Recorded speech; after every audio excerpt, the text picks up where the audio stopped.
येत्या 3 तारखेला आमचे गणेश डोंगरे ऊसतोड मजूर यांची या कारखान्यावर कारखान्याच्या चुकीमुळे निष्काळजीपणामुळे त्यांची मय झालेली आहे. आजपर्यंत 8 ते 10 दिवस झालं कारखान्याने कुठलीही मदत केलेली नाही किंवा कारखान्याने त्यांच्या संपर्कात नाही, कुणा त्यांचा फोन केला नाही. तरी आम्ही कोणी तर जवळच्या नातेवाईकांनी समज माणसांनी फोन केला, कारखान्याने आम्हाला कधीच त्यांची साथ दिलेली नाही. त्याच्यामुळे आज आम्ही हे लेकर सगळे गणेशची पत्नी सगळे घेऊन आम्ही तिथे बसलो. जोपर्यंत 4 मुलांच्या नावावर प्रत्येक 3 मुलांच्या नावावर 10-10 लाख रुपये कारखाना एफडी करणार नाही तोपर्यंत हे आम्ही कारखाना चालू देणार नाही.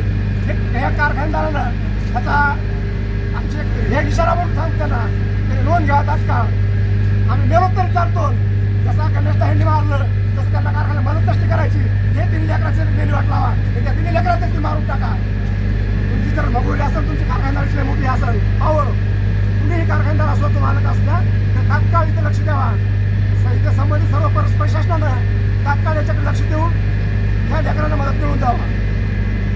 डोंगरे हा ऊसतोड कामगार प्रतिवर्षाप्रमाणे या 2026च्या चालू गाळप हंगामामध्ये या समुद्राला युनर्जी कारखान्या अंतर्गत ऊसतोडीचं काम करत होतं आणि वाहतुकीची गाडी या कारखाना परिसरामध्ये थांबून त्या गाडीजवळ बसलेला होता आणि अचानक येथे एक दुसरी ट्रॉली ऊसाची भरलेली ट्रॉली त्याच्यावरती पडून त्याचा करुणांत झालेला आणि या ऊसतोड कामगारांच्या वारसदारांना आता 3 मुली आहेत, त्यांचा सहारा हरवलेला आहे, त्यांच्या कुटुंबाचा छत हरवलेला आहे.